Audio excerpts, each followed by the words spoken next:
What's your dodged a bullet story? Not safe for work. Viewer discretion is advised. Please do like, share, and subscribe. When I was a dumb young woman, I lived in St. Thomas, Virgin Islands. I worked in an area that could be very sketchy after dark. One night after work, I got really drunk. I stumbled into a taxi to head home. So drunk, I'm not even sure how I gave him my address. When we arrived, I started digging in my pocket for cash to pay the taxi driver, and he reached over and said, No, baby, I'm not a taxi. I just wanted to make sure you got home okay. Apparently, I had just jumped into a random car. I will be forever grateful to this stranger and much more careful in my after-work decisions. When I was 10, I had a friend who had a Boys and Girls Club adult mentor.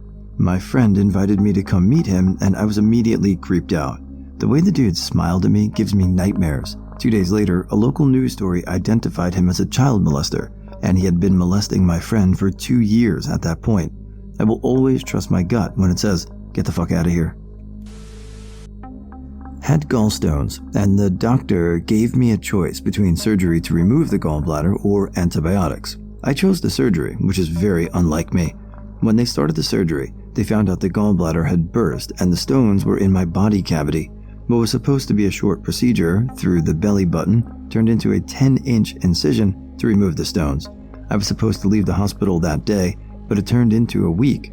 However, if I chose antibiotics and went home with a burst gallbladder, I probably would have died of sepsis. I was on my way to Taco Bell in the back of a friend's small truck. The cab was full, so I was in the bed. We passed by my apartment on the way, and I chose to have him drop me off. It was a bit chilly in the open air back there. By the time I got into my apartment, I had a Snapchat from the driver. It was a picture of his totaled truck.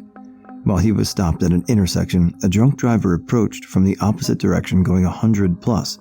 The driver clipped a bus, causing an abrupt stop, and his whole engine to rip out of his car, fly through the intersection and into my friend's truck, where I had been riding, unseatbelted moments before. None of my friends were injured. I think both the people in the other car died. Edit.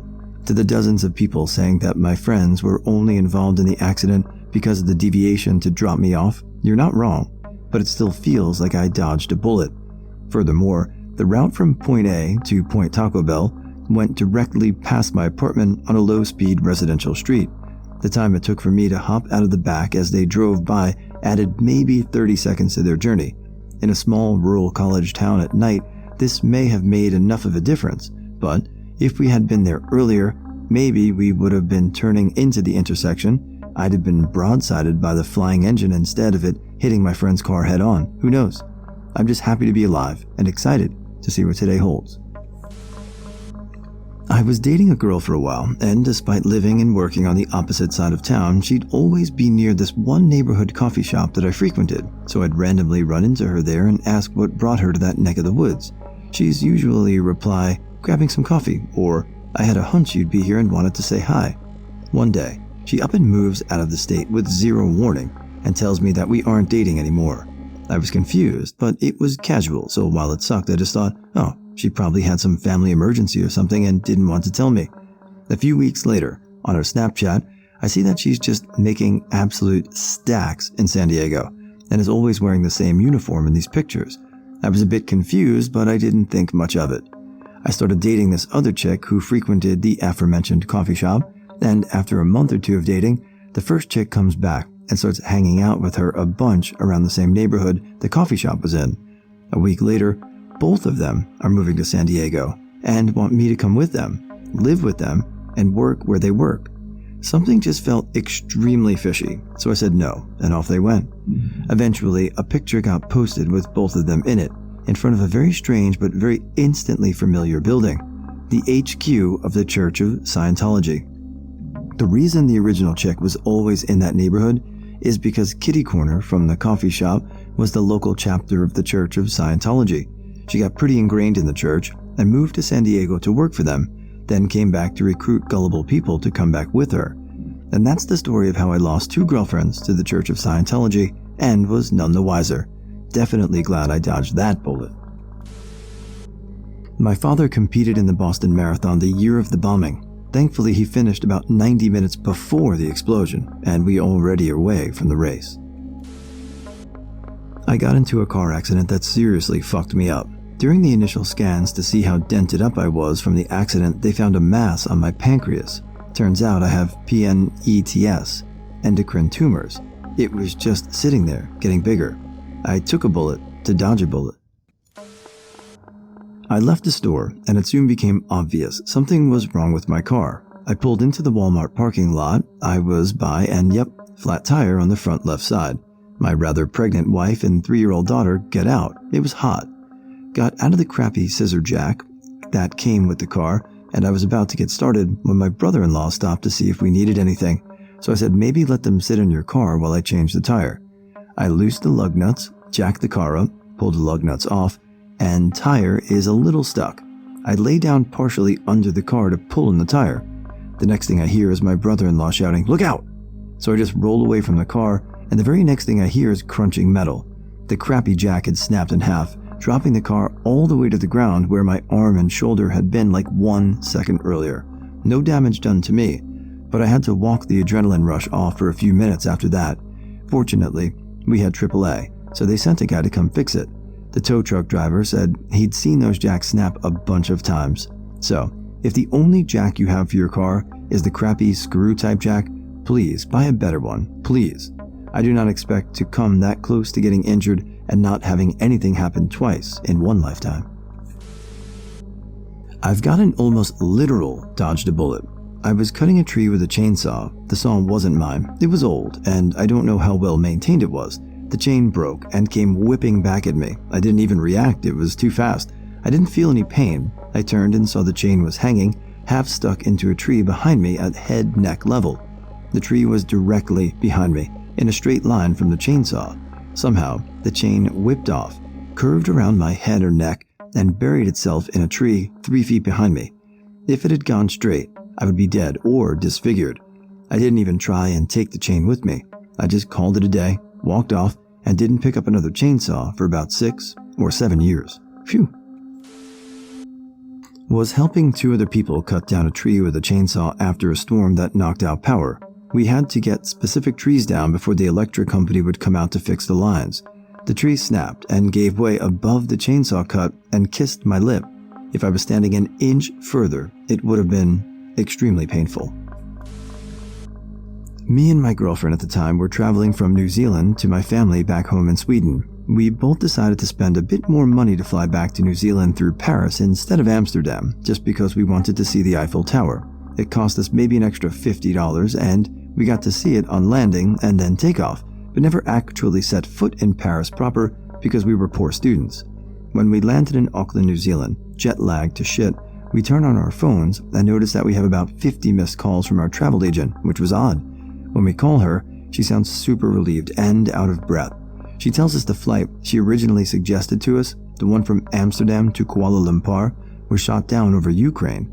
My brain couldn't process the information at the time, but once I woke up the next day, it hit me like a ton of bricks. $50 made the difference between seeing this big steely thing that had so many photos of it and being sent to Sweden in body bags piece by piece. Sometimes the absurdity of my existence comes over me, and this story always gives me goosebumps. One hell of a story to tell over beers, though. I was living in Utah and going to work at 5 in the morning. It was January, and there was a fair amount of snow on the road. I was crawling down the icy hill that I lived on that has a traffic light at the bottom. I was about to go through the intersection, since it was green for me, when I noticed a snowplow that definitely wasn't going to stop at his red light. Luckily, I was paying attention and was able to stop before the light. I definitely would have been T-boned if I had kept going. I stayed out of the house overnight while in high school. My dad was pissed off and told me that I better be home that night. I didn't listen, and instead stayed at a friend's house with my girlfriend. At around 2 a.m., a kid from high school drove a Denali into my house. It ran directly into my room and destroyed my room, bed, and anything else around. He was estimated to be going around 60 miles per hour. My dad is blind and thought I may have been in the room. He was searching for me frantically, my mother said. I remember getting a ton of phone calls from home, knowing that I was going to get in trouble for staying out against my parents' wishes. The next day, when my girlfriend dropped me off at home, I found a massive wood board and tarp covering my room. I would definitely not be here today if I had stayed home that night. Best case scenario, I'd be a paraplegic. I guess sometimes it does pay to not listen to your parents. This is a story of my almost being murdered by a now convicted murderer. Back around 2007, I wanted to learn to scuba dive. I signed up at my local dive shop in Spokane, Washington. Having never done a course like this before, I really wasn't sure what to expect. Everyone was super chill, including the instructors. I knew scuba was kind of dangerous, so maybe these guys were just trying to keep people calm and focused by being kind of pranksters. We go through the entire course over several weeks and schedule our open water dive in the Hood Canal during spring. We're talking 40 degrees outside and water that's around 38 degrees. First big clue something wasn't right is they gave me a wetsuit that was way too big. They knew it was too big, laughed about it being too big, but gave it to me anyway. For those that don't know, wetsuits only work correctly when they are directly connected to your skin. Any gap eliminates the benefit. Little side detail. One of the dive cons was a cute little blonde girl that had gotten a little flirty with me. I didn't think this was going to cause issues since the dive master instructor was a married man. More on this later. So, here we are in March, going on my first open water dive. Second issue comes up immediately. My weight belt is way too light, so I'm too buoyant, floating to the surface and unable to stay submerged. The dive master instructor, Dan, comes up and asks what's wrong. I tell him I'm too buoyant and need to weight on my belt. He says they don't have any more weights and to hold on. Now he's behind me, and I don't have my regulator in my mouth or hands, the thing that gives you air underwater. He grabs my BC vest and drags me 25 feet to the bottom of the canal so he can start loading rocks into my vest. Every time I reach for my regulator, he blocks my arm. After about 45 seconds, I elbow him as hard as I can and grab my regulator to start breathing. I think, okay, that was weird, but nothing too suspicious. Maybe he didn't realize what was going on. We continue the dive and catch up to the group. Now the water is super murky, where you can maybe see 10 feet in front of you, and it's fucking freezing. My wetsuit, as mentioned before, does not fit, so I'm literally fighting hypothermia while trying to keep up with the group. Third super big red flag I didn't realize at the time, we are 110 feet deep. The max depth we are supposed to be at is 60. At 110 feet, you have to do calculations to make sure you stay at specific depths for a specific amount of time in order to not have nitrogen build up and potentially kill you. After a few minutes, we begin to head back up and only stop at 10 feet for a few minutes to help clear out the nitrogen. We finally make it out, and I'm happy to be alive because I was literally freezing my testicles off. Now here's where shit gets crazy.